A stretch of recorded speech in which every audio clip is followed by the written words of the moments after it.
Sila ang hari. Kung di nila ibigay yung gusto mo, sila ang mananaig. Kung di nila ibigay gusto mo, sila ang kikita. Sila, hold upin ka talaga. Literally hold up. Ilang opisyal at tauhan ng Bureau of Fire Protection sasampahan ng reklamo ng Department of the Interior and Local Government o DILG, bunsod umano sa katiwalian. Kami naghanap buhay lang. Bakit ganoon? Mga mangingisdang Pilipino muling nakaranas ng dangerous maneuver mula sa mga barko ng China sa Baho de Masinloc.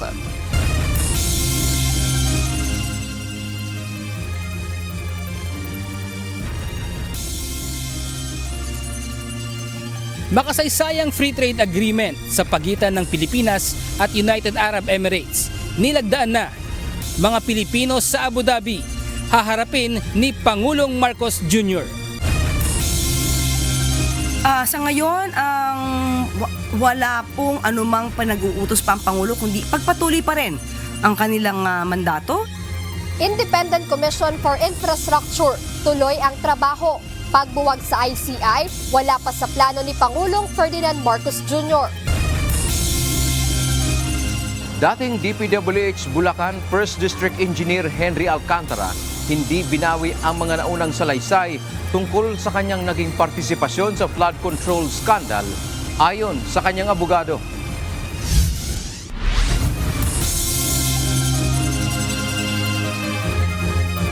Magandang hapon, Pilipinas at sa buong mundo. Tayo po ay sabayang napapakinggan sa Radyo La Verdad 1350, ang UNTV Radio, at una sa ating mga balita. Bilyong pisong umano ang nakukubrang kickback ng ilang opisyal ng Bureau of Fire Protection taon-taon. Ito ay sinasabing galing sa mga proyekto ng ahensya.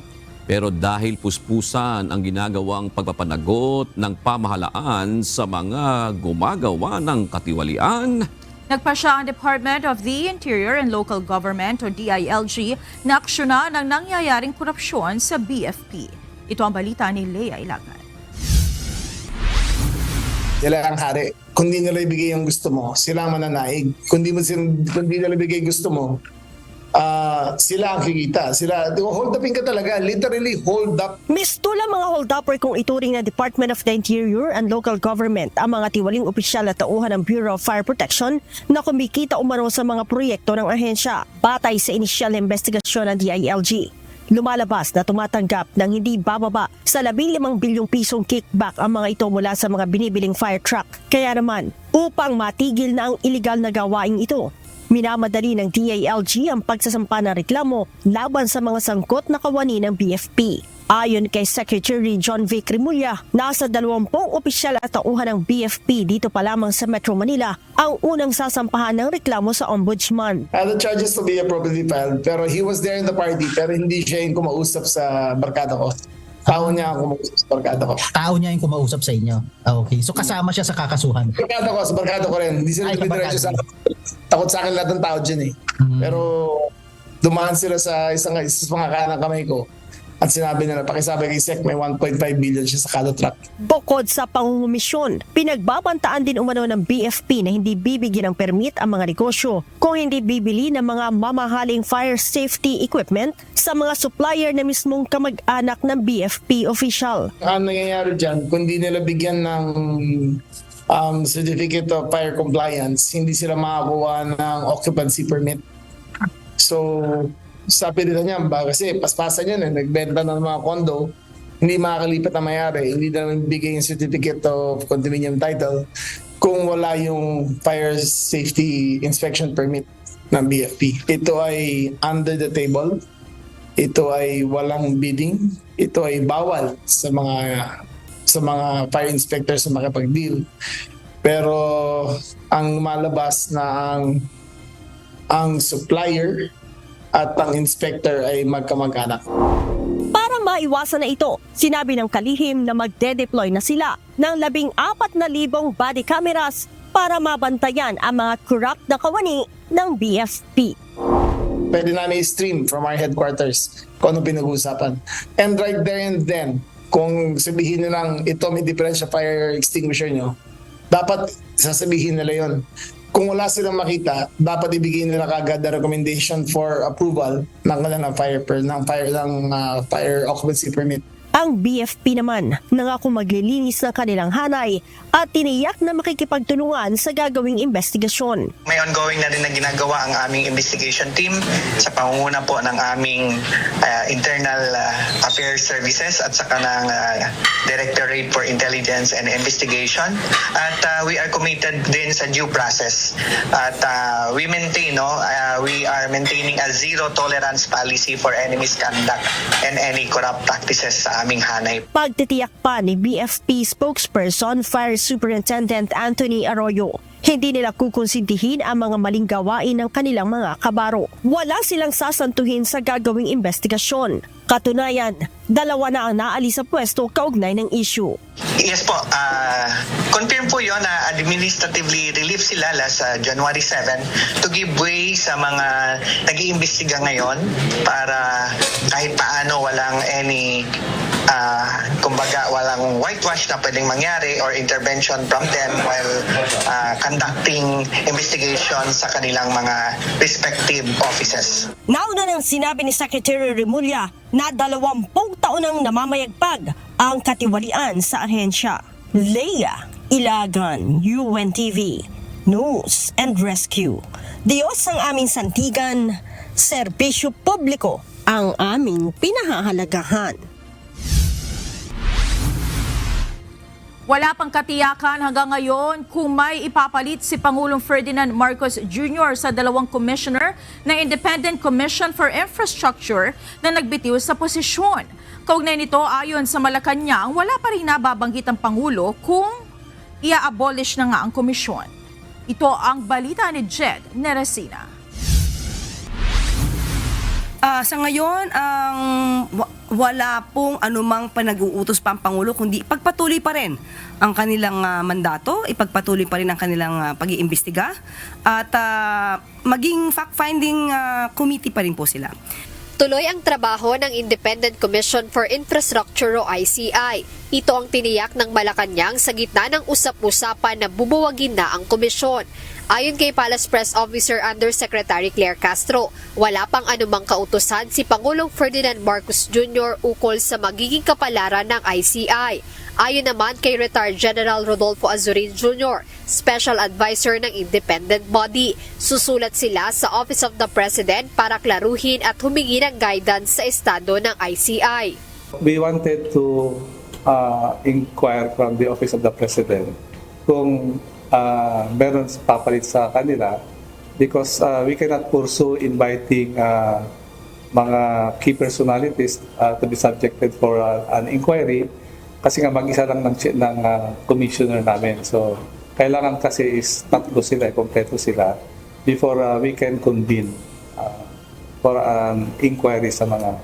Handa namang tumugon ang palasyo oras na matanggap nila ang sulat mula sa komisyon. So kung sila po ay susulat sa Pangulo, hintayin po natin ang kanilang panawagan sa Pangulo para po masagot naman ito ng Pangulo.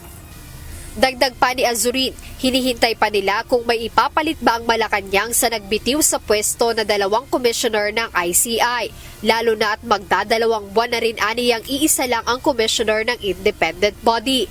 Ngunit sa kabila nito, ay tuloy lang sila sa kani-kanilang trabaho upang maihanda rin ang mga bagay na magagamit sa susunod pang rekomendasyon na isusumite ng ICI sa Office of the Ombudsman. We are awaiting for any reappointment ng new commissioner. Siyempre, we just have to wait kung ano yung magiging fate ng ICI. So, we just continue to do our thing, kung ano yung mga respective role namin. Gawin lang namin yung trabaho namin. So that pagdating ng bagong commissioners, kung may darating, at least naka-ready na for filing yung mga referral na. Ayon naman sa Malacanang, hanggang ngayon ay wala pang katiyakan kung may ipapalit nga sa mga nagbitiw na commissioner si Pangulong Marcos Jr. Ayon pa kay Yusek Castro, wala pa rin namang nababanggit ang Pangulo kung ia-abolish na ang komisyon. Wala pong nakakarating sa akin, on my part, on my end, wala pa po sa ating ipinaparating na anumang update kung magkakaroon po ng replacement. Ngayong araw isinagawa ang ikalimang closed-door asset recovery meeting ng ICI kasama ang iba't ibang ahensya ng pamahalaan. Kaugnay pa rin ito ng investigasyon sa kontrobersyal na flood control projects. Dinaluhan ito ni ICI Executive Director Attorney Brian Keith Hosaka at ICI Special Advisor Retired General Rodolfo Azurin Jr. Ayon kay Azurin, kasalukuyang may sakit kaya hindi nakadalo sa nasabing meeting si Chairperson Retired Justice Andres Reyes. Wala nang iba pang detalyeng binagit si General Azurin kaugnay ng kalusugan ni Justice Reyes. Jen Neresina, UNTV News and Rescue. Diyos ang aming sandigan, serbisyo publiko ang aming pinahahalagahan. Ipinag-utos na ni Pangulong Ferdinand Marcos Jr. sa mga kinauukulang ahensya sa pag-aralan kung paano mapapauwi na Pilipinas si dating Ako Bicol Party List Representative Zaldico. Ito ay para harapin ang kinakaharap nitong kaso na may kaugnayan sa flood control project. Si Ko ay pinaniniwalaang nasa Portugal at may hawak umano na Portuguese passport. Ayon kay Department of the Interior and Local Government o DILG Secretary John Vic Remulla, pinatitingnan ng Pangulo ang mga paraan para sa repatriation ng dating mababatas na hindi na kailangan dumaan pa sa extradition treaty. Sa kasalukuyan ay walang extradition treaty sa pagitan ng Pilipinas at Portugal. The President instructed to study the possibility of applying for an extradition for Zaldico with Portugal. Pinag-aaralan pa namin kasi ang magulo dito ay wala tayong extradition treaty. But there are other avenues that we can pursue na gusto niyang pag-aralan. Not guilty. Ito ang tugon ni Sara Descaya at 8 pang kapwa-akusado ng basahan ng sakdal kanina sa Regional Trial Court Branch 27 ng Lapu-Lapu City, Cebu. Ito ay para sa kinakaharap nilang kasong graft and malversation kaugnay ng 96.5 milyon na Ghost Flood Control Project sa Davao Occidental. Naging mahigpit naman ang seguridad sa hearing kanina. Ayon sa Bureau of Jail Management of Penology, Lapu-Lapu City, tanging mga otorisadong security team lamang ang pinahintulutang sumama sa convoy. Posibleng maharap sa kaso ang mga politikong sasama o magiging parte ng pamamahagi ng anumang financial assistance ng pamahalaan. Ayon sa Department of the Interior and Local Government, kung magmamatigas pa rin ang mga halal na opisyal, posibleng maakyat sa Office of the Ombudsman ang kanilang kaso. Ito ang balita ni Nel Maribuhok. Meron kami mga administrative cases na pwede i-file sa kanila. Anything from suspension to preventive suspension. Kasong administratibo ang maaaring kaharapin ng mga politiko na pupunta pa rin sa pamamahagi ng ayuda ng pamahalaan. Pangunahin na ang mga financial assistance na nagmumula sa Department of Social Welfare and Development o DSWD. Ayon kay Interior and Local Government o DILG Secretary John Vic Remulla, mahigpit nilang ipatutupad ang anti-EPAL provisions ng 2026 General Appropriations Act. Kaya posibleng mauwi pa sa pagsasampa ng kasong kriminal ang maaaring maging hakbang ng pamahalaan laban sa mga halal na opisyal na matitigas ang ulo at patuloy na nagpapakita sa mga financial aid distributions. Kung recidivist ang attitude ng local government, local chief executive, pwede namin ipasa sa ombudsman to for admin and criminal cases. Nanawagan naman si DILG Secretary Remulla sa publiko na ipagbigay alam sa kanila ang mga EPAL na politiko at agad-anya nila itong iimbestigahan. Pag may violation ng mga politicians, ang tinatawag namin ng mga mamamayan na picturean, i-post sa Facebook at pwede namin iimbestigahan. Bawal ilagay ang pangalan na silang nagpagawa. Bawal lagay ang kanilang logo, bawal lagay ang kanilang picture. May basic guidelines ang ano nakalagay doon. Project, date awarded, date to be started, contractor, date to be finished, at source of funds. Ayun lang. Ayon naman sa Malacanang, seryoso si Pangulong Marcos na ipatupad ang anti-EPAL provision ng 2026 GAA. Nakalagay po mismo sa 2026 GAA na patungkol po sa anti-EPAL. Paunti-unti po na gusto ng Pangulo ma-resolba ang issue na ito. Kahapon, nagbabala na rin si DSWD Secretary Rex Gatchalian na hindi nila itutuloy ang pamamahagi ng ayuda sa isang lugar kung may e-eksenang mga politiko sa lugar. Nel Baribuhok, UNTV News and Rescue, Diyos ang aming sandigan, serbisyo publiko ang aming pinahalagahan. Mabilis na aksyonan ni Senate President Vicente Soto III ang anumang impeachment complaint na posibleng ihain sa mataas na kapulungan ng Kongreso.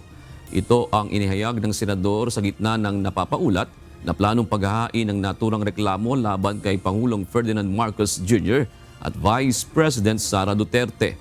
Sa isang text message, tiniyak ni Senador Soto na bilang Senate President, tungkulin niyang aktuhan ito.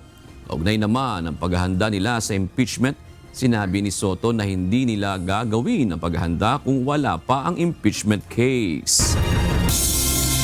Sa ibang balita, may signs of life pang nakikita sa ilalim ng gumuhong Binaliw Landfill sa Cebu City. Kaya ayon kay Mayor Nestor Arquival, tuloy-tuloy lang ang rescue operations. Para sa update, nasa linya ng ating telepono si Mayor Arquival. Mayong hapon, Mayor. Hello,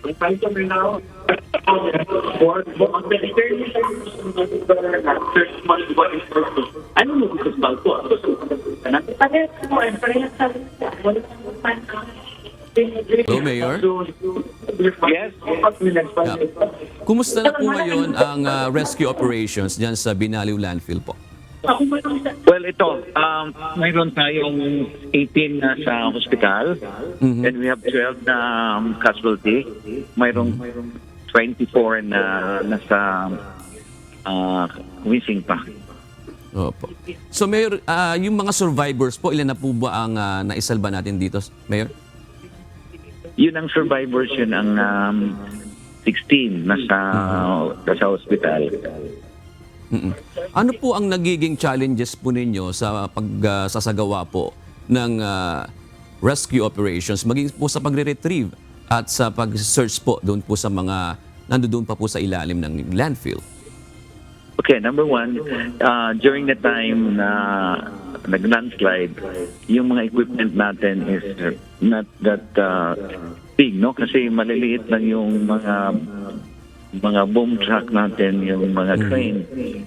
And the sad thing is, yung landfill, mayroon siyang methane na lumabas. The other thing is, yung building is made of steel mostly. And then, alam natin na yung mga tao na sa ilalim. So, kung hugutin natin sa taas yung steel, ang natakutan natin na ma-sandwich sila, mas lalong magproblema. So, kaya nga slow ang pagtrabaho. Plus the fact na kung gamitin natin yung mga electric tools, mag-produce ng spark, yan natakutan natin na mayroong fire, no? So, right now, mayroon namang dalawang crane na malaki. So, napabilis na natin yung pag-rescue or paghanap sa mga missing. Mayor, 5 days na po ang nakalilipas. Ano po? Paano po ba nasabi na meron pong signs of life? Meron po bang mga aparato na ginagamit po ang mga rescuer po? Yes, that's correct. So, yesterday, mayroong isang kompanya dito sa Davao na pumunta. Dala sila ng isang equipment, parang radar, na mayroon sila nakita ng signs of life. So, sa akin naman, well, may hope yung mga family. Sabi ko, sige, you continue rescue. But mamaya siguro mag-meeting kami ng mga rescuers para tingnan natin bukas maka-retrieval na natin. Mga gaano pa po ba karami, Mayor, ang kailangan pa po talagang kumbaga ma-rescue o ma-retrieve doon sa ilalim, Mayor? 24. 24. Tinitingnan natin yung missing. Doon po sa pinapakita dito na drone footages po mula po sa inyo at sa drone footage din po ng UNTV, ang concentration po ba ng rescue operations doon lamang po sa may gusali na nabagsakan ng mga basura? Tama po ba yan, Mayor? Tama yan. Because yung building na yan is the material recovery facility at saka yun doon ang mga locker room sa mga empleyado.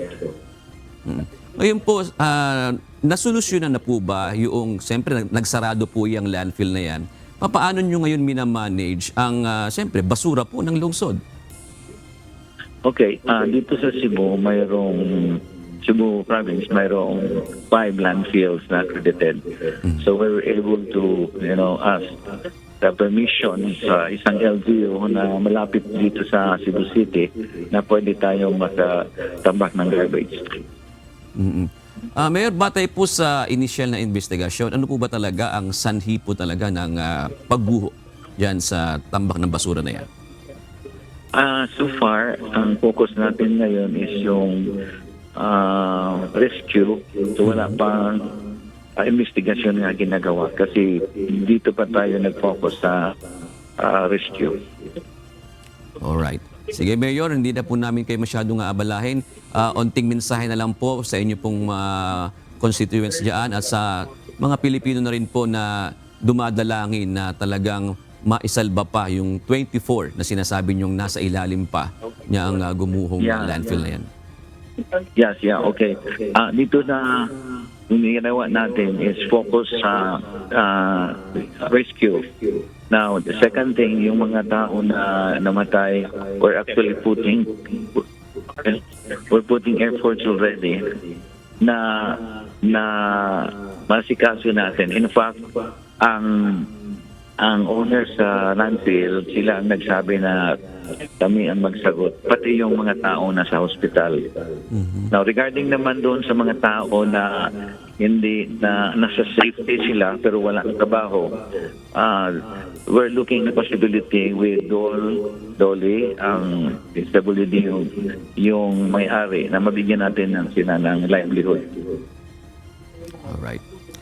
Maraming salamat po, Mayor Nestor Aquival ng Cebu City. Susunod sa Ito ang Balita. Kami naghanap buhay lang. Bakit ganoon? Mga mangingisdang Pilipino muling nakaranas ng dangerous maneuver mula sa mga barko ng China sa Baho de Masinloc.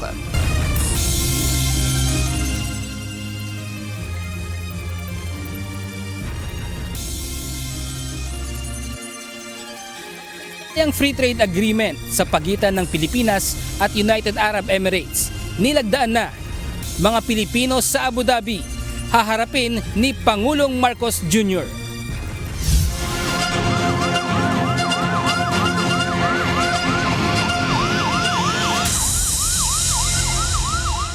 Dalawang magkahiwalay na motorcycle accident ang tinugunan ng UNTV News and Rescue Team sa Bacolod City. Isang lalaki naman na naipit ang daliri sa pintuan ang itinawag ng kaanak sa team upang mabigyan ng paunang lunas. Ito ang balita ni Cynthia Tormis. Hey sir, okay lang mo sir? Tumugon sa tawag ng Disaster Risk Reduction and Management Office Bacolod ang UNTV News and Rescue Team sa Negros Occidental kaugnay ng isang motorcycle accident. Sangkot sa aksidente ang dalawang motorcycle rider sa kahabaan ng Lacson Street, Bacolod City, mag-aalauna ng madaling araw noong Linggo, January 11. Sumemplang ang mga ito kaya parehong nagtamo ng galos at pamamaga ng mukha. Ubahon ko lang. Ubahon ka ako. Dere sir, sa tuod. Kaya lang naman. Huwag na tayo kapakan. So na anong ako? UAP sir, ano sir? Okay. Gano'n lang po. Kabatsag ka man sir? Kabatsag man? Matapos i-assess at bigyan ng paunang lunas ng team, ay tumanggi na ang dalawang rider na magpadala sa ospital at nagkasundo na lang sa Police Station 2. Buligan kita, sir. Sir, buligan mo din siya, sir. Sir, sige, sir. Sir, pwede ka lang kayo dahil sa mo, sir. Sir, nandito ang pulis, sir, ha? Arito ang pulis. Pabulong tayo pala, tatay mo pilas kung mas may pilas ka. Kaya mo magpungko. Kaya magpungko, patuloy, sir. Samantala, mag-aalas 2 na madaling araw na makatanggap ng tawag mula sa Disaster Risk Reduction and Management Office Bacolod ang UNTV News and Rescue Team patungkol sa isa pang motorcycle crash sa Barangay Tangub, Bacolod City noong ding January 11. Isang 37 anyos na lalaki ang nag-overshoot habang nagmamaneho ng kanyang motorsiklo at natumbas sa kalsada. Street metal, palihog ko. Binisa lang. Okay. Sir, wala na kasakit sa imo, dire. Wala na po tayo maginawa? Oo, sir. Ay, maluway na kabra sa tanlad, daw na kabra. Nagtamo na magasgas sa katawan ang biktima na agad namang nilapatan ng paunang Lunes ng team. Hinintay ng grupo na dumating ang tinawagang kamag-anak nito, ngunit tumanggi ang pasyente na magpadala pa sa ospital. At sa Taytay, Rizal, habang naka-standby medic ang UNTV News and Rescue Team sa mass blood donation sa Barangay Luzon, alas 11 ng umaga noong January 11, isang babae ang lumapit at humingi ng tulong para sa isang 20 anyos na lalaking aksidenteng naipit ang dalawang daliri sa pintuan. Naabutan ng team na hawak-hawak ng pasyente ang kamay nito at umiiyak sa sakit. Agad naman itong inasistihan ng team at nilapatan ng paunang lunas sa pamamagitan ng paglagay ng cold compress sa apektadong daliri. Nilagyan din ito ng splint upang di na maigalaw at maiwasan ang pamamaga.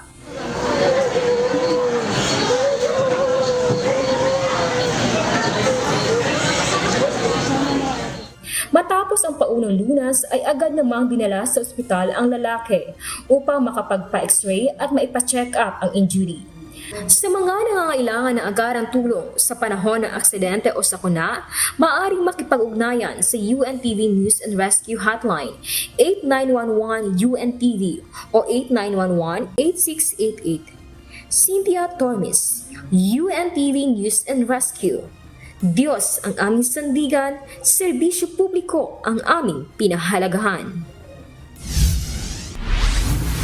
Sinaksihan ni Pangulong Ferdinand Marcos Jr. ang makasaysayang paglagda sa kauna-unahang free trade agreement ng Pilipinas sa bansang United Arab Emirates. Ang nasabing kasunduan ang siyang magbubukas ng oportunidad sa bansa upang makapasok sa kalakalan sa gitnang silangan. Mula sa Abu Dhabi, UAE, ito ang balita ni Bradley Robusa. Live!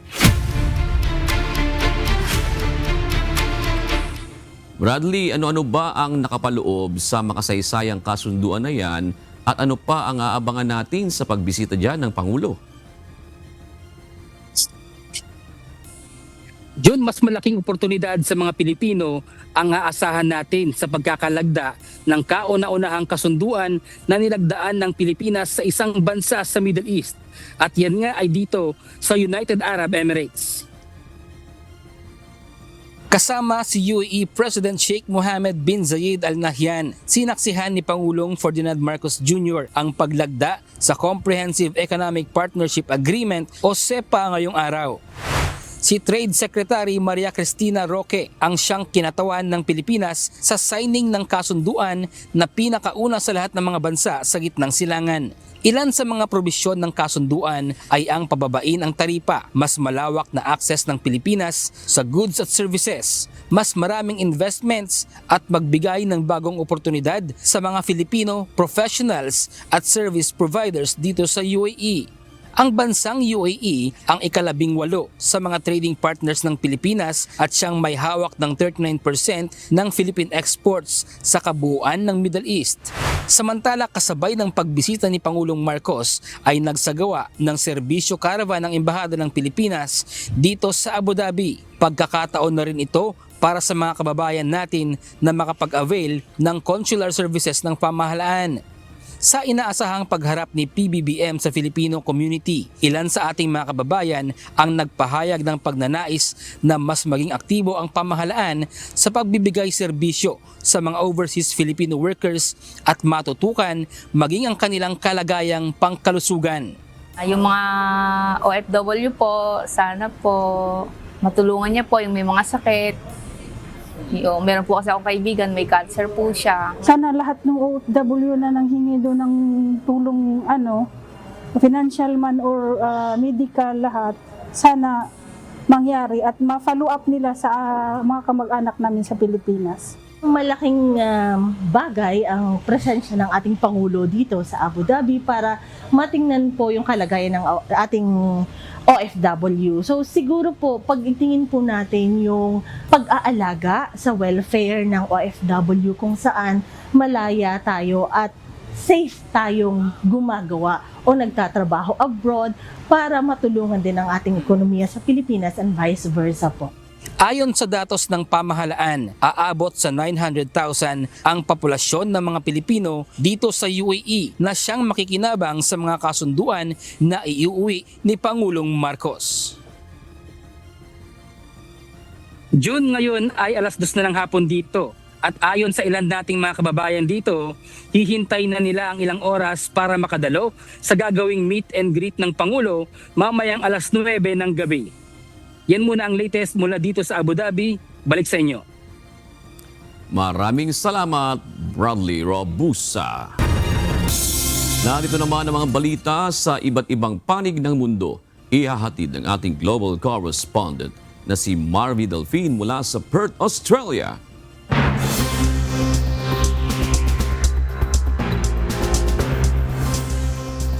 Magandang gabi naman sa inyo dyan sa Pilipinas, June. Mahigit 100,000 visa na ang binawi ng Estados Unidos mula nang muling maupo si US President Donald Trump noong Enero 2025. Ayon sa ulat ng US State Department, mahigit doble ito kumpara noong 2024. Ang naturang hakbang ay bahagi ng kampanya ng administrasyon laban sa illegal na migration at krimen. Kasabay nito, pinaigting din ng Trump administration ang visa screening at deportation kung saan mahigit 600,000 na ang na-deport at milyon-milyon pa ang kusang umaalis ng US. Nasa 15,000 nurses mula sa New York State Nurses Association ang nag-walk out sa iba't ibang ospital sa estado. Ito ay kasunod ng deadlock sa negosasyon sa hiling ng mga nurse na mas ligtas na staffing levels, mas maayos na kondisyon sa trabaho, patas na kontrata at improved healthcare benefits.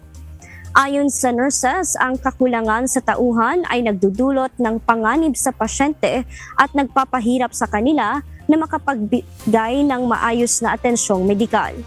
Nagdeklara naman ng state of emergency ang gobernador ng New York na si Kathy Hochul upang matiyak ang kalusugan ng publiko at ligtas na pagpapatuloy ng serbisyo sa ospital habang nagpapatuloy ang huelga. Patuloy na tumitindi ang tensyon sa pagitan ng Trump administration at pamunuan ng Federal Reserve na nagsisilbing Central Bank ng Amerika. Giit ng kasalukuyan at mga dating chairman ng Feds, ang pressure mula sa federal government ay nagiging bantana sa independence ng ahensya at posibleng makaapekto sa ekonomiya ng bansa. Ito ang balita ni Sonny Cos. The threat of criminal charges is a consequence of the Federal Reserve setting interest rates based on our best assessment of what will serve the public, rather than following the preferences of the president. Nagbabala si US Federal Reserve Chairman Jerome Powell at ang mga dating namumuno sa Feds na hindi maganda ang magiging resulta ng pressure na ibinibigay ng Trump administration sa independence ng tinuturing na Central Bank ng Amerika. Ito ay matapos na pagbantaan ng Department of Justice si Powell ng posibleng criminal charges kaugnay sa kanyang testimonya sa US Senate noong Hunyo 2025 tungkol sa renovation ng mga historic building ng Federal Reserve sa Washington, D.C.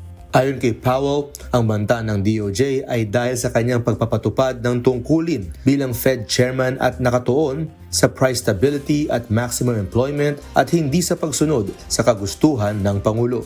Binanggit niya na nagsilbi siya sa ilalim ng 4 na administrasyon at lagi niyang ginagampanan ang kanyang tungkulin ng walang takot o pabor sa politika. I have served at the Federal Reserve under 4 administrations, Republicans and Democrats alike. In every case, I have carried out my duties without political fear or favor, focused solely on our mandate of price stability and maximum employment. Public service sometimes requires standing firm in the face of threats. I will continue to do the job the Senate confirmed me to do, with integrity and a commitment to serving the American people.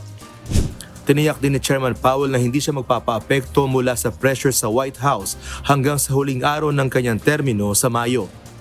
Nagbabala rin ang mga dating Fed Chair na sina Alan Greenspan, Ben Bernanke at Janet Yellen na ang ganitong uri ng prosecutorial attack sa central bank ay nagdudulot ng highly negative consequences sa cost of living at walang dapat itong lugar sa Estados Unidos.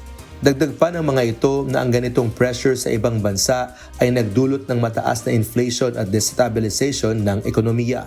Samantala, sinabi ni Janine Pirro, U.S. Attorney sa Washington at kaalyado ni Trump na ang DOJ ay kumilos dahil hindi sumunod ang Fed sa mga request na talakayin ang cost overruns at renovation ng 2 historic buildings sa headquarters nito. Ilang Republican naman sa Senado ang nanawagan na tapusin agad ang investigasyon upang maiwasan ang pagkaantala sa appointment ng bagong Fed Chair. Sanicos, UNTV News and Rescue, Texas, USA. Diyos ang aming sandigan, serbisyo publiko ang aming pinahahalagahan. Muling nakaranas ng harassment mula sa mga barko ng China ang mga kababayan nating mangingisda sa Bajo de Masinloc o Scarborough Shoal. Ginitgit at hinarangan ng isang People's Liberation Army Navy vessel at isang barko ng Chinese Coast Guard ang isang bangkang pangisda ng mga Pilipino. Agad namang nagpadala ng barko ang Philippine Coast Guard upang umalalay sa mga mangingisdang Pinoy. Ito ang balita ni Ryan Lacanlale.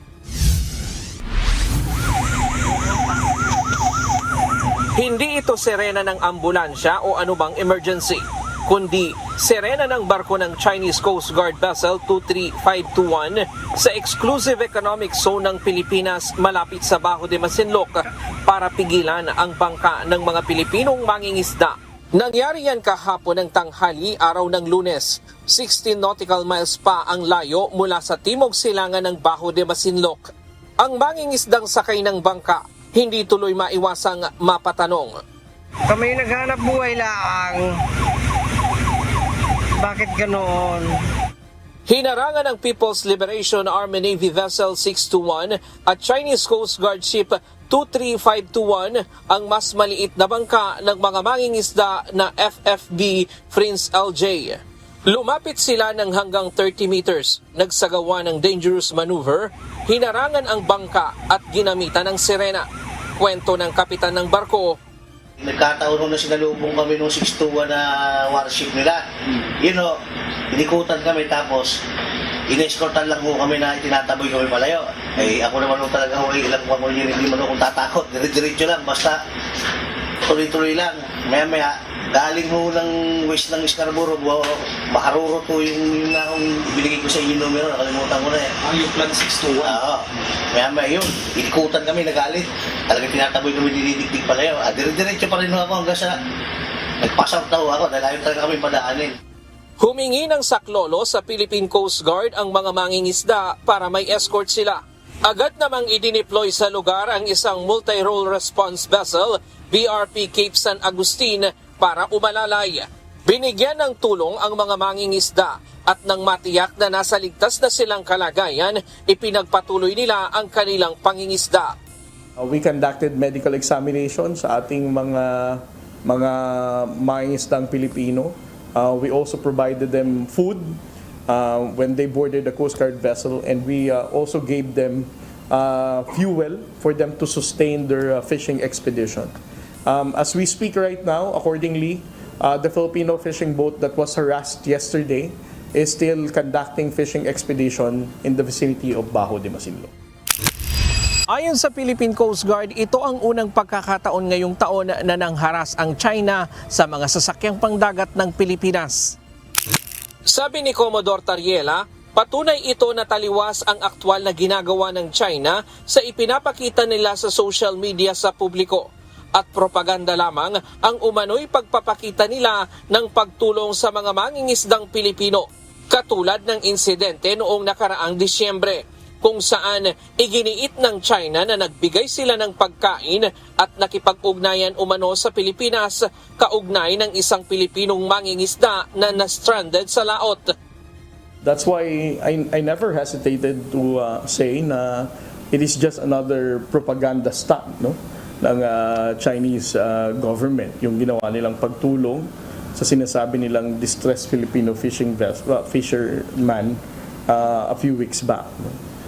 Dahil alam naman natin, for so many occasions that we have documented, the harassment of the Chinese Coast Guard, the Chinese Maritime Militia to ordinary Filipino fishermen, it will really not convince you that the Chinese government are really in good faith natutulong at hindi manghaharas ng ating mga kababayang Pilipino.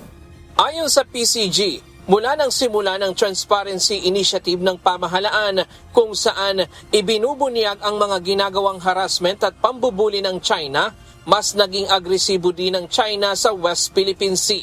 Na ngayon, hindi na nagdadalawang isip ang China na harasin kahit man ang mga ordinaryong mangingisda lamang na naghahanap buhay. Ganito rin ang obserbasyon ng Philippine Navy sa mga aksyon ng China, lalo na kapag nagsasagawa ng maritime exercise kasama ang mga kaalyadong bansa. And their actions have been more aggressive now. They are closer to the ships participating in the different MMCAs that we have conducted with like-minded nations. From being merely distant from the participants of MMCAs, they are now an active enabler. So we foresee that for 2026, this would be the likely trend, increased presence in our maritime features of PLA Navy, the Coast Guard, and the Maritime Militia. Sa kabila nito, sinabi ng Philippine Coast Guard na patuloy na dumarami ang mga Pilipinong mangingisda sa West Philippine Sea, kahit pa may nararanasan silang harassment mula sa mga Chinese. Isa sa nakikita nilang dahilan nito ay ang suporta ng pamahalaan na kahit limitado ang bilang ng mga barko, prioridad pa rin nilang tulungan at protektahan ang mga mangingisdang Pilipino. Ryan Lacanlale, UNTV News and Rescue. Diyos ang aming sandigan, serbisyo publiko ang aming pinahahalagahan. Mahihirapan na ang Commission on Elections sa isagawa ang unang Bangsamoro Parliamentary Election sa March 30 ngayong taon. Ito ang pahayag ng poll body sa kabila ng inaasahang pagsasabatas ng isang redistricting bill na ipinasa ng parlamento. Ayon kay COMELEC Chairperson George Erwin Garcia, kapos na sila sa panahon para sa paghahanda. Dagdag pa nito, lalabagin na nila ang batas o ang Republic Act 8189 na nagbabawal magkaroon ng paggalaw ng teritoryo o presinto 120 days bago ang isang halalan. Paliwanag ng COMELEC, ang redistricting bill na ipinasa ng parlamento ay pagkakaroon ng alteration o paggalaw sa presinto. Kung isasagawa man ang halalan, posibleng niya ito sa Mayo o Setyembre ngayong taon. Amin po ipapaliwanag sa Kongreso na talaga pong mukhang hindi na namin kakayanin, maliban sa magbabiolate ng batas, ang March 30. Pero sabi ko nga sa inyo, ayaw kong pangunahan yung mga kasamahan natin sa komisyon. Pag-uusapan namin yan, pag-aaralan namin ang lahat ng implikasyon upang mabigyan natin ng tamang gabay ang mga nasa Bangsamoro. Susunod sa Ito ang Balita. Dahil sa pakiusap, it will be on the discretion of the officer. So nangyayari po kasi, may mga driver tayo na pag hindi na pakiusapan, nagkakaroon ng violent reaction, nagkakaroon ng mga violent comments. Traffic violators, mas pinipiling makiusap sa mga enforcer kaysa matikitan ayon sa Land Transportation Office. Dating DPWH Bulacan 1st District Engineer Henry Alcantara, hindi binawi ang mga naunang salaysay tungkol sa kanyang naging partisipasyon sa flood control scandal ayon sa kanyang abogado. Hindi binawi ni dating Department of Public Works and Highways o DPWH District Engineer Henry Alcantara ang kanyang testimonya sa Senado kaugnay ng flood control projects. Ayon sa kanyang abogado, patuloy na makikipagtulungan ng former DPWH official sa mga otoridad bilang bahagi ng prerequisites for admission sa Witness Protection Program. Ito ang balita ni Dante Amento.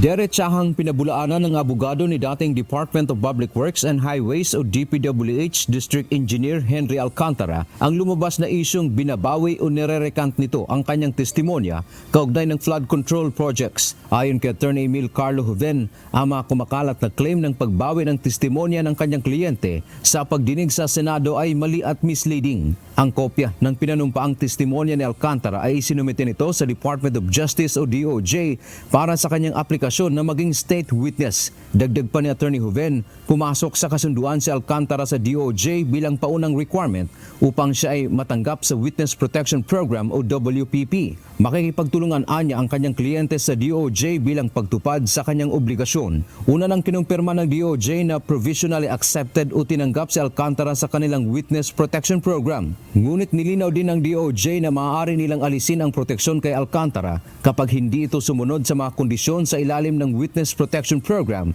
at sa huli, mabaliwala rin ang aplikasyon nito na maging state witness. Nakapagsauli na rin si Alcantara ng 181 million pesos sa gobyerno galing sa umano'y illegal niyang kinita sa flood control projects. Isa lang siya sa mga kondisyon. Tandaan natin, may napakalaking obligasyon din ng state witness. Magpakatotoo siya, gumanap siya bilang witness, haharap siya sa husgado, totoo yung kanyang mga sinasabi. Samantala, naniniwala naman si DPWH Secretary Vince Dizon na hindi na makakabalik sa kanyang propesyon si Engineer Alcantara matapos tanggalan ng lisensya ng Professional Regulation Commission o PRC. Hati-hati yan, hindi na makakapag-practice lahat yan. Well, sa bagay, makukulong naman sila, so bagay wala na rin yung lisensya nila. Muling nagtungo sa DOJ kanina si Alcantara na ayon pa sa kagawaran ay confidential ang pinag-usapan. Hindi rin sinagot ni Alcantara ang issue ng kanyang recantation. Dante Amento, UNTV, News and Rescue. Diyos ang aming sandigan, serbisyo publiko ang aming pinahahalagahan. Itutuloy bukas ang pagdinig ng Sandigan Bayan sa petisyong makapagpiyansa ng mga akusado sa flood control scandal sa Oriental Mindoro. Inaasahang mga abogado mula sa Independent Commission for Infrastructure ang testigo. Sa pagdinig kanina, napagsabihan naman ang prosecution dahil may mga ebidensyang inilatag na hindi na markahan sa pre-trial. Ito ang balita ni Ivan Alvarez. I think it would be one of our lawyers siguro. Kasi sila naman yung nag-prepare ng referral, most probably together with the DPWH. Inaasahang haharap bukas sa Sandigan Bayan 6th Division ang abogado mula sa Independent Commission for Infrastructure para sa panig ng prosekusyon. Para ito sa pagdinig sa petition for bail ng 9 na akusadong mga opisyal ng DPWH Region 4B na kinasuhan ng malversation kaugnay ng 289.5 million pesos na maanumalyang flood control project sa Nauhan Oriental, Mindoro. Ayon sa Special Advisor ng ICI na si Retired General Rodolfo Azurin Jr., handa ang kanilang mga abogado na tumestigo sa bail hearing. Very prepared naman siguro yung kung sino man yung mag-witness sa amin kasi sila naman yung nag-prepare ng case. For as long as you are part of the investigation, you have personal knowledge, dapat naman na you should be part of the witness or you should form part of the person to testify against the suspect siguro. Samantala, tumestigo kanina ang officer in charge, Regional Director ng DPWH Region 4B na si Engineer Edita Babaran upang tukuyin ang inspection report ni DPWH Secretary Vince Dizon sa Oriental Mindoro noong Setyembre. Sa hearing, pinuna agad ng depensa ang mga ipinipresentang documentary evidence ng prosekusyon. Anila, hindi ito kabilang sa mga minarkahan ng pre-trial briefing, kaya hindi dapat ito tanggapin ng korte. Giit ng kampo ng prosecution, provisionally marked o pansamantalang minarkahan lamang ang mga ebidensyang ito dahil hindi umabot sa pre-trial nitong nakaraang Disyembre. Samantala, ipinag-utos naman ng korte na maging permanently marked ang mga ito upang magamit bilang mga ebidensya. Paalala ng korte, dapat ipagbigay alam ang lahat ng ebidensyang gagamitin bago ipresenta sa paglilitis bilang paggalang sa isinagawang pre-trial ng kaso. Evan Alvarez, UNTV News and Rescue. Diyos ang aming sandigan, serbisyo publiko ang aming pinahahalagahan.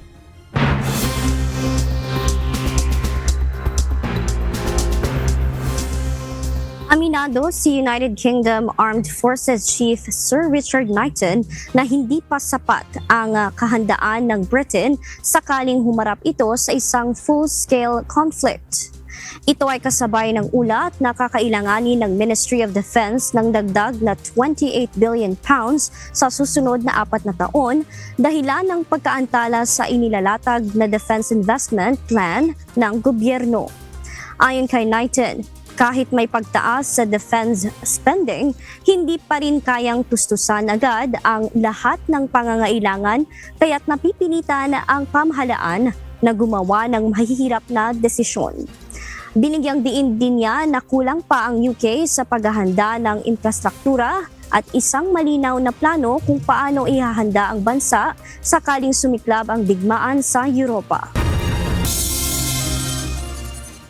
Magsasagawa ang Australia ng Day of Mourning sa January 22 bilang pakikiisa sa pagluluksa para sa 15 nasawi sa mass shooting sa Bondi Beach.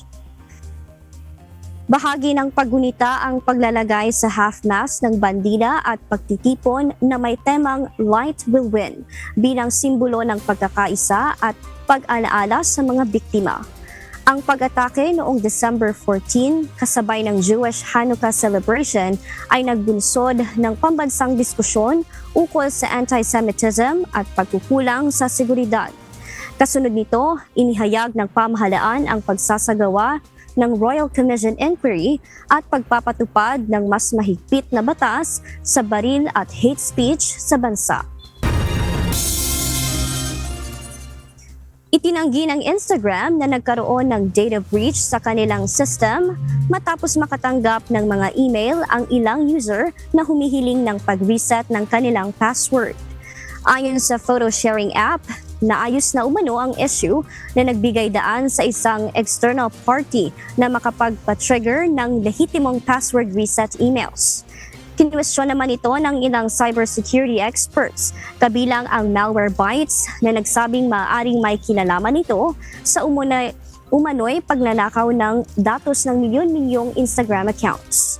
Sa kabila ng kalituhan, pinayuhan ang mga user na direktang magpalit ng password sa app o website ng Instagram at maglagay ng karagdagang seguridad sa kanilang mga account. At yan ang mga balita mula sa iba't ibang panig ng mundo. Mula dito sa Perth, Australia, ako si Marvy Delphine. Magandang gabi. Inihayag ng Land Transportation Office na tila nagiging rason ng mga motorista ang pakiusap system upang makaiwas na ma-issuehan ng traffic violation ticket. Samantala, tututukan din ng LTO ngayong taon ang pagbuwag sa mga fixer. Ito ang balita ni Benedict Samson. Medyo masalimuot po ito, lalong-lalo na masyado pong tayong panghawak doon sa tinatawag na pakiusap system. Kasi po, nagkakaroon po ng entitlement yung ibang driver na pwede namang pakiusapan. Nakikiusap para makaiwas sa gumaan ng ipapataw na traffic violation. Ito ang inihayag ng Land Transportation Office na nagiging gawin ng ilang motorista para makaiwas na maisyuhan ng ticket ng paglabag sa batas trapiko. Ayon kay Jerome Rodriguez, Transportation Regulation Officer ng LTO, dahil may ilan na nasanay sa ganitong sistema, may puntong magalit sa traffic enforcer ang isang driver sa dahilang hindi ito napagbigyan. So when we say pakiusap, it will be on the discretion of the officer. So nangyayari po kasi may mga driver tayo na pag hindi na pakiusapan, nagkakaroon ng violent reaction, nagkakaroon ng mga violent comments, even yung iba pinopost pa sa social media, pero they are disregarding the fact na lumabag sila. Dagdag pa ng LTO, dati ay napakadalian nilang kumuha ng driver's license, kung kaya't ang ilan na hindi dumaan sa theoretical at practical examination ay limitado ang alam pagdating sa umiiral na batas trapiko. Kaya naman upang masiguro na may sapat na kaalaman at kapasidad sa pagmamaneho sa kalsada ang isang driver, kabilang sa maigpit na tututukan ng LTO ang pagkuha ng naturang theoretical at practical exams. Di naman natin may kakaila before, noong mga naunang panahon, napakadali kumuha ng lisensya. Napakaraming nakakuha ng lisensya na hindi naman talaga qualified. So yun yung isa sa mga wino-workout ni ASEC na ma-identify kung sino nga ba yung mga nakakuha ng lisensya before na kahit hindi pasok doon sa qualification ay ipapashow cause order po yan. At the same time, iimbestigahan and of course, depende po sa magiging sanction kung i-revoke kung hindi talaga siya qualified. Inihayag din ng Land Transportation Office na mahigpit nilang ipatutupad ang mga hakbang kontra fixers. Ayon sa LTO, bukod sa hindi dumaan sa pag-aaral patungkol sa batas trapiko, isa pa sa panganib ng maidudulot ng fixer sa isang aplikante ay ang ma-scam. What is a perfect example? Hinihingan sila ng 3,500 for the exchange of seminar. Hindi na daw a-attend, hindi na daw mag-exam. And pagpasok nila sa office namin, we reiterate several times, ang dami pa pong nakapaskil na huwag makipag-connive outside. And then, doon umaamin yung mga driver, sir, nagbigay ako ng ganito kay ganyan. So, technically, wala kaming alam kung sino yung tao na yun. No? And then, nung sasabihin namin, hanapin mo kasi libre lang ito, hindi na nila mahanap. Kamakailan ay ipinagutos ng Department of Transportation na itigil muna ng mga LTO traffic enforcer ang pagkumpiska ng driver's license ng isang motorista na may traffic violation. Bukod dito, mula sa 15 calendar days ay ginawa na ring 15 working days ang pataan para sa pag-aayos ng isang traffic violation na nalabag ng isang driver. Ibig sabihin, hindi nakasali sa bibilanging araw ang Sabado, Linggo at holidays. Pabor naman dito ang mga driver na sina Cesar Royo at Wilson Loto. Ngunit magandaan nila kung mas mahabang panahon pa ang ibigay na pataan sa kanila. Okay ako doon, pero dapat bigyan nila ng mas mahabang palugit yung suspension sa lisensya. Kasi mahirap din kasi mahuli ng wala kang pangtubos eh. Kahit sabihin na lang natin 500 yung violation, paano naman yung taong kung wala pag gaano talagang kinikita? Dili yung sahod. Sabihin natin kahit 500 lang pero mahirap pa rin yun eh. Pero sana kahit naman wag na masyado mabigat yung parusa. Paano kung walang pangtubos yung mga tao, di ba? Hindi matubos kagad. Tapos kasi nabasa ko dyan sa pinost nila, i-revoke or isususpend kagad. Ngunit para naman kay Joshua Matthew Papa, pabor pa rin siya sa pagkumpiska ng lisensya ng isang driver na lumabag sa batas trapiko. Tingin ko mas okay na kunin, hindi ipatigil yung pagkumpiska ng driver's license. Bakit kamo? Kasi karamihan kasi ng driver hindi nagtatanda. Porket may ticket, hindi na binabayaran. So, tingin ko mas effective pa rin sa atin na i-confiscate natin yung license, i-confiscate ng LTO yung license natin if may violation tayo. Yun lang po. Benedict Samson, UNTV News and Rescue. Diyos ang aming sandigan, serbisyo publiko ang aming pinahahalagahan. Sang-ayon ng isang budget watchdog sa planong pagbuo ng Joint Oversight Committee para sa pagkumpleto ng 2026 budget. Ngunit hiling ng grupo na mag-imbita ang komite ng mga civil society organizations na nagbabantay rin ng pondo ng bayan. Ito ang balita ni Asher Cadapan Jr. Meron na kasing nakalagay sa provision. So, General Appropriations Act na dapat sana nag-convene ang House at saka Senate dun sa Joint Congressional Oversight on Public Expenditures. So, to lang, po yan every year meron na yan. Matagal na meron ganyan. Pero hindi na kasi nila gino-convene o ina-activate. Umaasa ang Social Watch Philippines na mapapagana na ang Joint Congressional Oversight Committee on Public Expenditure. Ito ay upang mabantayan ang implementasyon, partikular na ang paggastos ng national budget kasunod ng pagsasabatas ng 2026 General Appropriations Act o GAA. Ayon kay Alce Kitalig, Senior Budget Specialist ng naturang Budget Watchdog, hiling nila na imbitahan din sila sa mga pagpupulong na isasagawa ng komite. Ito ay sa gitna ng mga issue ng katiwalian sa paggastos ng pondo ng bayan. Kasi po, may mga organizations din na gumagawa ng budget monitoring activities. No? So maganda po na makaupo din ang mga civil society dyan. Bukod dito, inirekomenda rin ng grupo ang iba pang kaukulang ahensya ng pamahalaan na tumulong sa pagbabantay kabilang na ang Commission on Audit o COA. Gayon din ang iba pang hakbang ng iba't ibang opisina ng mga opisyal ng pamahalaan. Hinamon pa ni Senador Bam Aquino, chairperson ng Senate Committee on Basic Education, ang Department of Education o DepEd at ang Commission on Higher Education o CHED.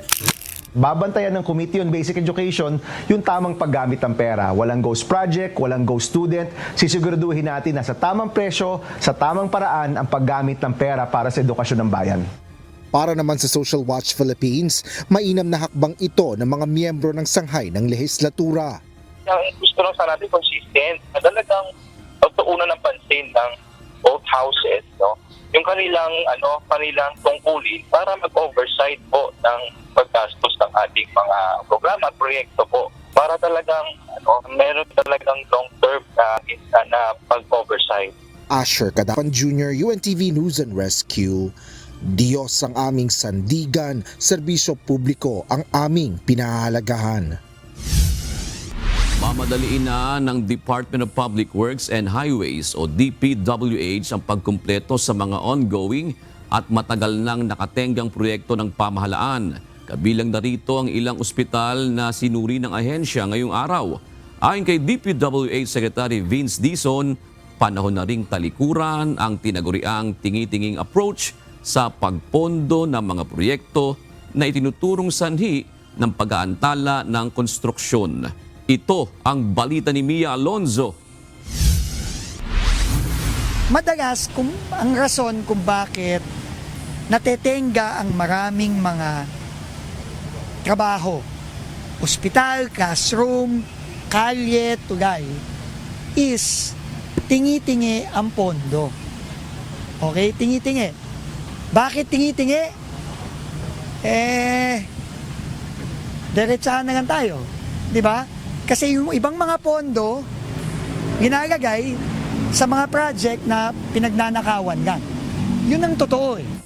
Patingi-tinging pondo na napupunta sa proyektong pinagnanakawan lang. Ito ang diretsahang inihayag ni Public Works and Highways Secretary Vince Dizon sa nakikitang paulit-ulit na dahilan ng pagkaantala ng mga construction projects ng pamahalaan noong mga nakakaraang taon. Kaya itong PCM, can you imagine, 10 years yan. Hindi pa tapos. Kasi nga tingi-tingi eh. Diba? Ang problema in the previous years, kinakaltasan ng budget yung mga ganitong mga proyekto para matapos, ginagagay sa ibang mga proyekto na alam na natin kung ano nangyayari. Sa kasalukuyan, 4 ang itinuturing na critical legacy hospital projects ng administrasyon na kailangang matapos agad.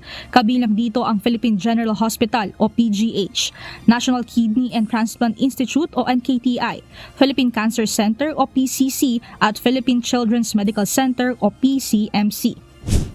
Ayon sa DPWH, mamadaliin na nilang matapos itong 4 na natenggang ospital dito sa Metro Manila at isa nga dito yung Philippine Cancer Center na 20-story building ang plano na magawa. By the end of 2027, ayon sa ahensya, plano nila na maging fully operational na ito.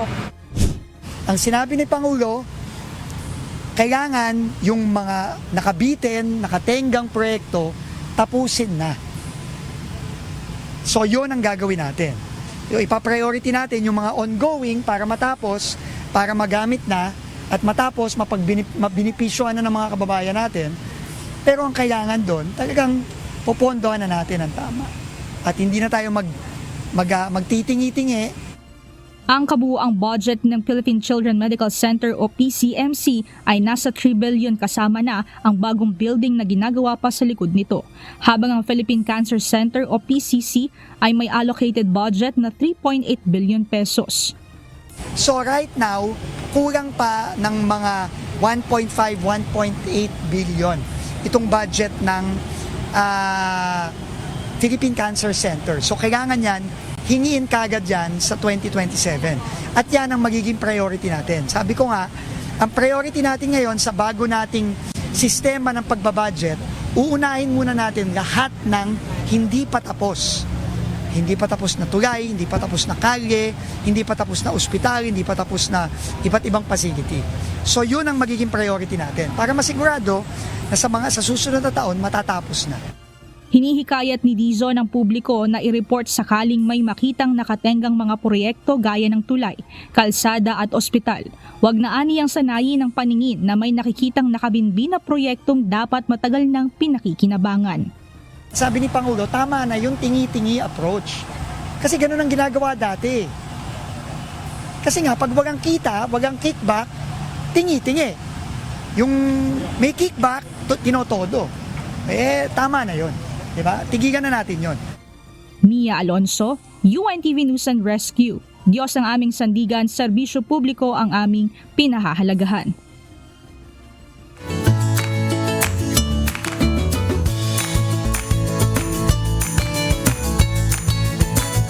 Yun, ikaw ba, Monica, nakikiusap ka ba pag nahuli ka sa isang traffic violation?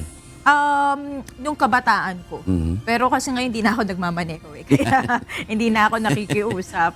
Oo. Kasi natural talaga makiusap eh. Kasi lalo pag di mo naman talaga sinasadya talagang. Minsan kasi totoo naman eh, kahit na matagal ka na nagmamaneho, minsan na out of focus ka rin dahil marami kang iniisip. Halimbawa, may problema halimbawa isang motorista, minsan nagkakamali rin talaga.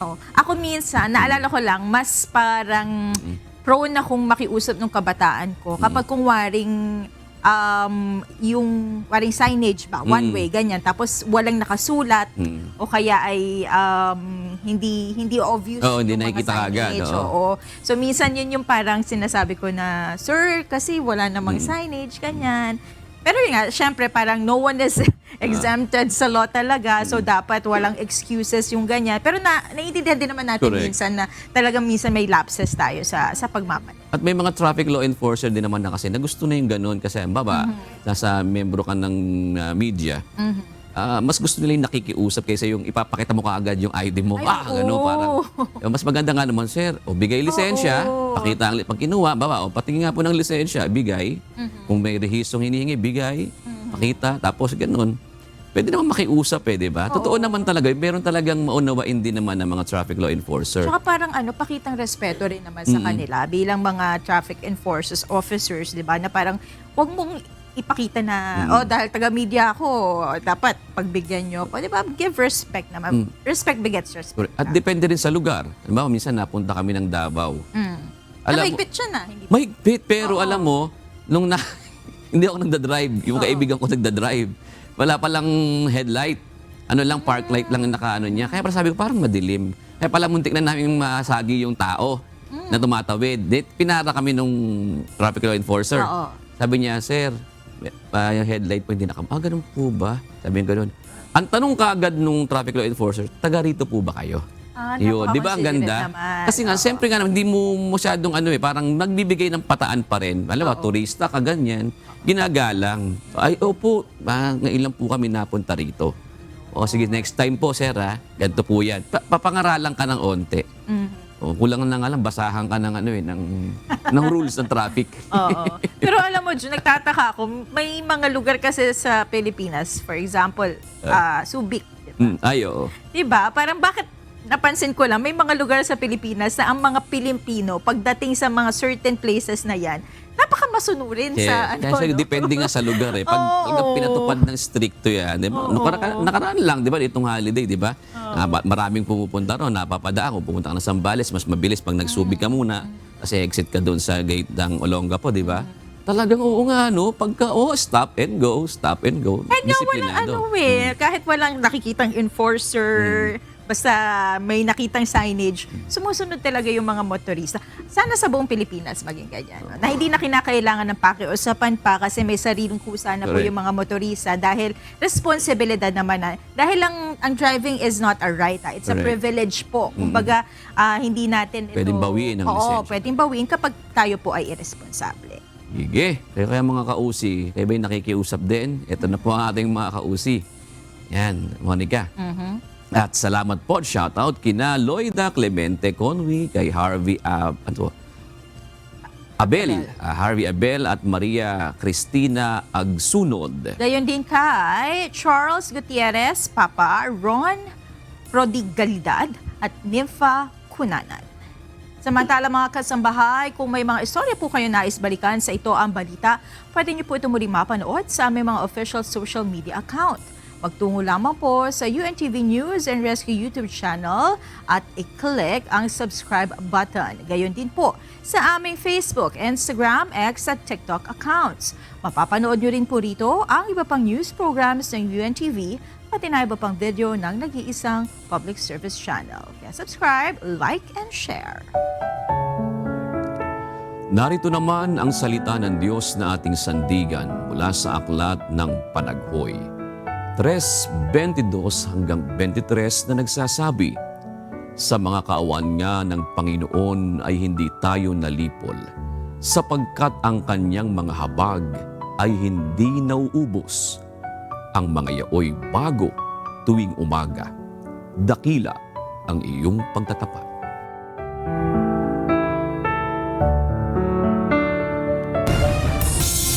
At yan na naging kabuuan ng ating balitaan ngayong gabi. Aming inilahad ang buong katapatan kung paano namin nasaksihan. Kayo po'y makapagtitiwala na ang aming nakita at narinig, ang aming ibinabalita. At dito po sa UNTV, Diyos ang aming sandigan, serbisyo publiko ang aming pinahahalagahan. Magandang gabi.